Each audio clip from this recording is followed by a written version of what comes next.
SSC 27 batch. আজকে তোমাদের জন্য একটা ঈদের দিন, কারণ তোমাদের চাওয়া পাওয়া পূর্ণ হতে যাচ্ছে। তোমাদের পরীক্ষা জানুয়ারি মাস থেকে আসলে পিছিয়ে 2 মাস পিছিয়ে মার্চ মাসে নিয়ে যাওয়া হচ্ছে।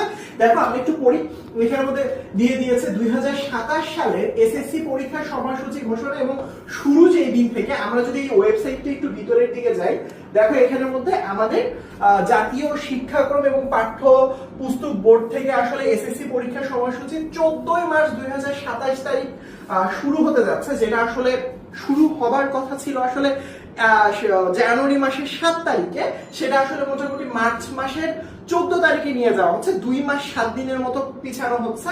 আগামী বছরের 15 এপ্রিল 2027 তারিখের মধ্যে সবকিছু আসলে শেষ, মানে তোমাদের প্র্যাকটিক্যাল থেকে শুরু করে পুরোপুরি পরীক্ষা শেষ আসলে এপ্রিলের 15 তারিখ। মোটামুটি 29 থেকে 30 দিনের মধ্যে পুরো ফুল পরীক্ষা শেষ করার প্ল্যান করা হচ্ছে আসলে।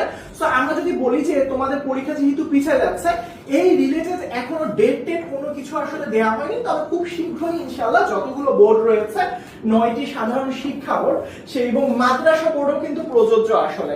সেই ক্ষেত্রে আসলে কবে কোন পরীক্ষাটা হবে, তোমাদের আসলে প্রস্তাবিত ডেট কবে কবে সেটা এখনো ফাইনালাইজ করা হয়নি আসলে, সেটা আমরা জানতে পারবো ইনশাআল্লাহ। আপাতত আমরা যেটা জানতে পেরেছি যে আমাদের পরীক্ষা শুরুর তারিখ হচ্ছে 14 মার্চ 2027 এবং পরীক্ষা শেষের তারিখ হচ্ছে 15 এপ্রিল 2027 এবং পরীক্ষার যতগুলো বোর্ড দেখতে পারতো 9টা বোর্ড, সবগুলো বোর্ডে আসলে পরীক্ষাগুলো হবে। সো অফিশিয়ালি আসলে আমরা যদি বলি সিট প্ল্যান সবকিছু আসলে খুব দ্রুতই আসলে আমাদের অফিশিয়াল যে ওয়েবসাইট, সেই ওয়েবসাইটে কিন্তু খুব দ্রুত আসলে এটা প্রকাশ করা হবে। এখন যেহেতু 2 মাস পিছিয়ে গিয়েছে, এই 2 মাসের মধ্যে কিন্তু তোমাদের রমজান মাস আছে, ঈদ আছে।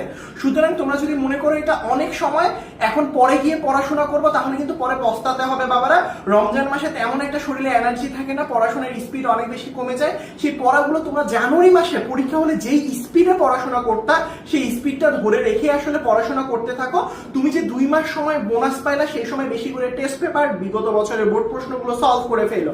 আরেকটা কথা, তুমি যদি চাও তুমি এসএসসি পরীক্ষায় গোল্ডেন এ প্লাস পেতে চাও, 90+ নাম্বার পেতে চাও সবগুলো সাবজেক্টে, সেটা কোন রুটিন অনুসারে তোমার পড়াশোনা করা উচিত, সেই রুটিনটা চাইলে তাড়াতাড়ি কমেন্ট সেকশনে জানিয়ে দাও। জাস্ট রুটিন লিখে দাও, রুটিন নিয়ে খুব শীঘ্রই তোমাদের জন্য তাহলে একটা ভিডিও পাবলিশ করবো। সবাই ভালো থাকো, তাড়াতাড়ি কমেন্ট সেকশনে চলে যাও। আল্লাহ হাফেজ।